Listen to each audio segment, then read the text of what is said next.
Shinta News and Talk.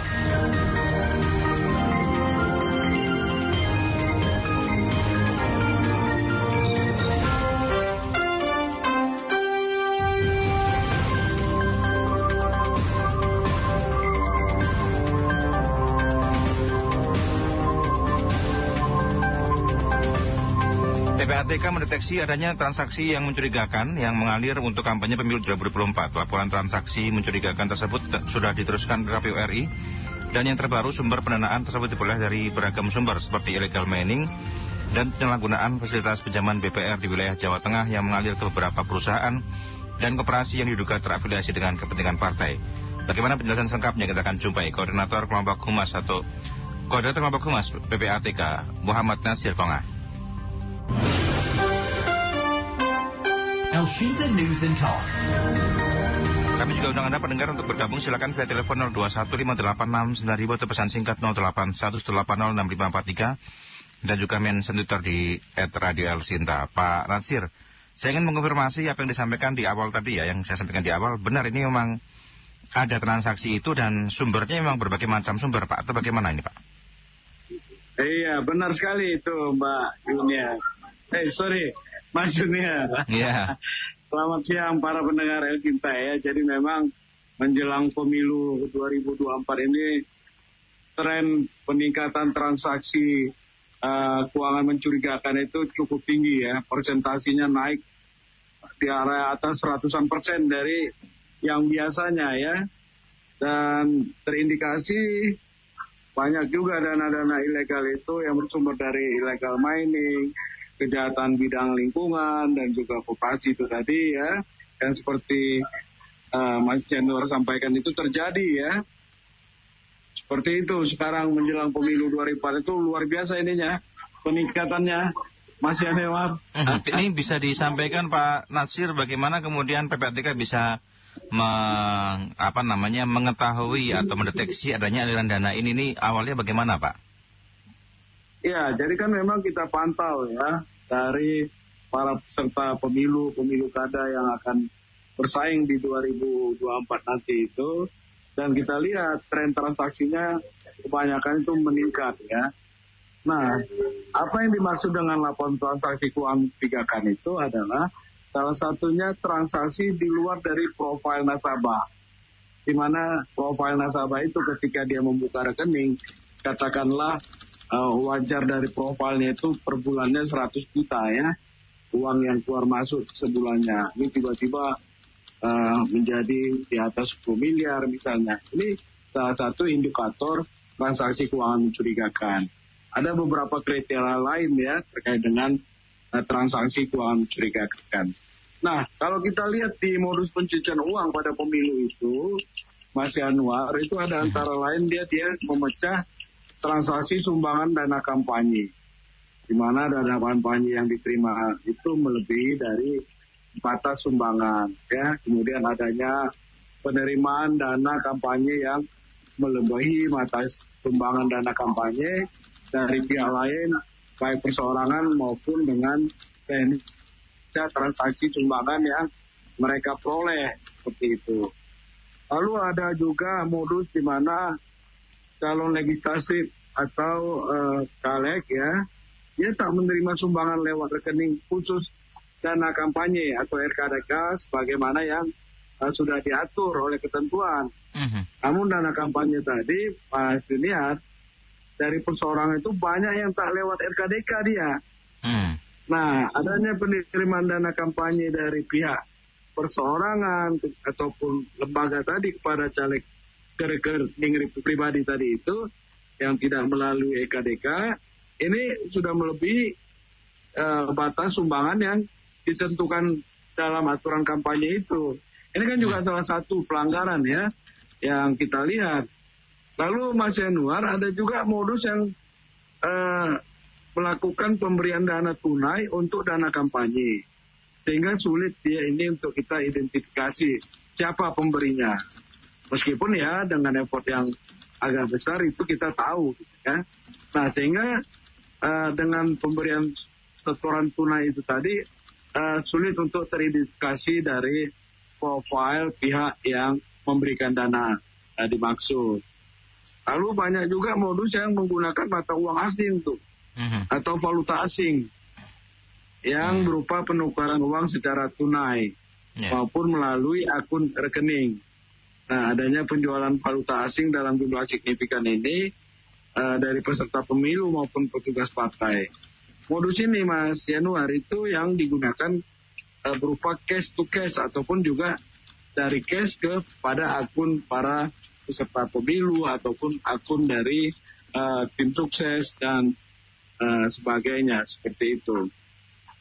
Banyak lagi modus yang lain, kalau saya mau sampaikan beberapa lagi mungkin Mas Junior untuk sebagai pengetahuan ya, bahwa pendengar El Sinta seperti dia memanfaatkan rekening pribadi dalam menerima bantuan kampanye. Padahal kan aturannya itu dana tadi itu kan dikirim ke rekening RKDK kan. Bagaimana kemudian boleh ditanya, saya mau bertanya Pak, sebenarnya bagaimana respon KPU ya atas hal ini, tapi ada pendengar sudah menunggu dari tadi, saya nggak enak. Ini ada Pak Sumantri di Depok, kita akan sapa dulu ya. Pak Sumantri, selamat siang. Selamat siang, Ya. Selamat siang Bapak narasumber. Ya, selamat siang Pak, suaranya agak kecil ya Pak Sumantri. Kalau menurut peraturan Undang-Undang Pemilu kan perorangan itu 1 miliar, korporasi 8 miliar. Itu yang tercatat di kertas saja Pak, tapi di belakang layar itu tidak seperti itu. Banyak orang-orang yang di belakang itu mengantri untuk membagikan sumbangan.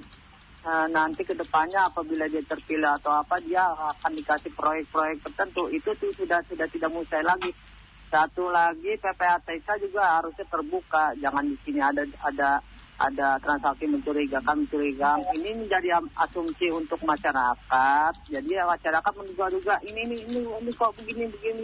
Sebenarnya partai politik juga dia tidak mungkin mengandalkan dana dari bendahara partai. Itu banyak sumbangan-sumbangan dari orang-orang tertentu. Itu tidak mustahil.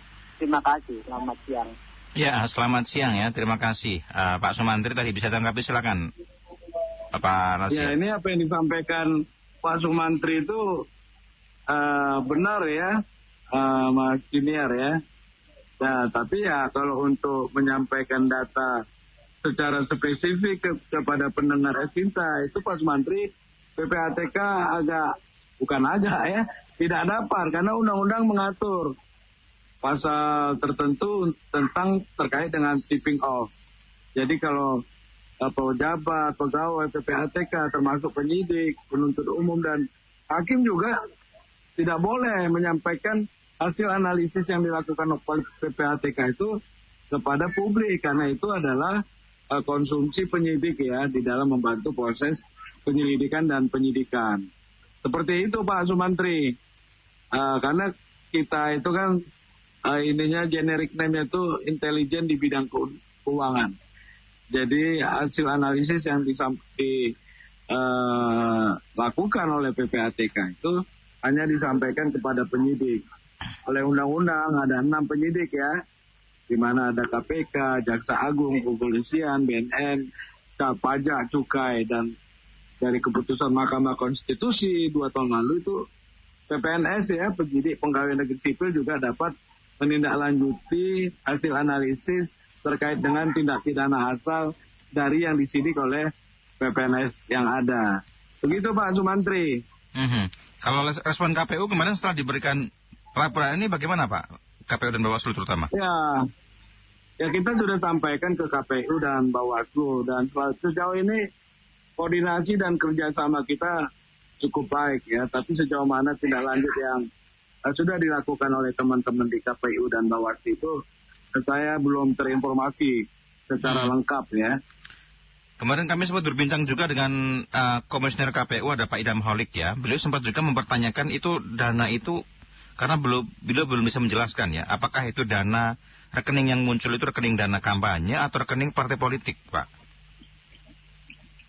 Bagaimana penjelasannya kira-kira? Ada penjelasan tidak dari Pak Nasir Pak? Iya, secara spesifik saya tidak bisa dijelaskan ke sini, Mas Yanuar ya. Baik. Tapi yang pasti indikasi kuat ya bahwa uang itu berasal dari tindak pidana itu jelas sekali gitu ya. Jadi harus Jadi memang ini bisa dugaan kuat, dugaan kuatnya memang ada tindak pidana begitu berarti Pak ya? Iya pastilah. Kalau produk kita itu ya harus ada indikasi tindak pidananya yang kita sampaikan. Kalau enggak ya apa-apa hasil analisis yang ada kan. Itu kan di situ. Pekerjaan kita di dalam membantu proses penegakan hukum ya. Termasuk untuk pemilu ini seperti itu. Iya. Pak Natsir. Apa yang kita lakukan itu adalah pekerjaan. Iya. Pak Natsir, ini kira-kira dana ya, Pak Natsir, saya mau bertanya ini kira-kira kalau untuk anggaran atau kemudian rekening yang muncul ini hanya ada di satu partai politik atau berbagai macam partai politik, Pak? Merata itu Mas Januar. Jadi merata ya, hampir semua partai politik ada dana ini. Hampir semua ada. Yang hampir setengah T itu berarti yang apa? Di total hasil semua ya? 1 triliun lebih itu, Mas. Bukan di bawah 1 triliun. Lebih 1 triliun. Oke, baik. Kalau ke Bawaslu sudah ada komentar, Pak, berkaitan dengan anggaran ini, Pak? Iya, itu yang saya sampaikan bahwa koordinasi kerjasama yang kita bangun dengan Bawaslu KPU sejauh ini cukup baik ya. Hanya saja saya belum menerima informasi lebih lanjut terkait dengan tindak lanjutnya sejauh mana sudah dilakukan seperti itu. Baik.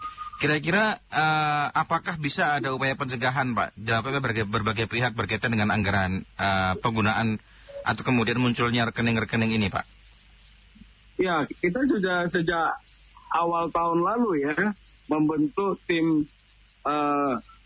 kolaboratif analisis tim ya, di mana anggota CAT ini terdiri dari PPATK ya, lembaga pengawas dan pengatur, ada OJK di sana, ada Bank Indonesia, lalu kemudian juga penyedia jasa keuangan, penegak hukum, semua ya, Bawaslu, KPU, pihak-pihak yang terkait itu kita bangun sebuah tim yang kuat untuk mencegah dana pemilu ini masuk dana ilegal kepada pemilu. Kita ingin benar-benar mendapatkan pemimpin ya yang punya visi dan misi yang kuat ya untuk membangun kesejahteraan, meningkatkan negara kita ini menjadi lebih kuat lagi dan menjadi lebih baik lagi.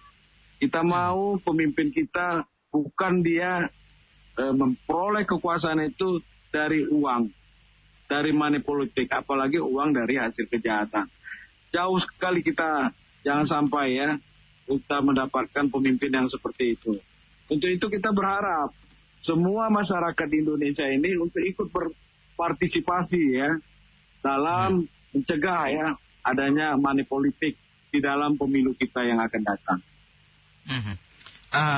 Yang seperti yang tadi, yang seperti illegal mining, ya kemudian juga penyalahgunaan fasilitas pinjaman BPR ini, sepertinya diindikasi sebagian besar di wilayah mana, Pak?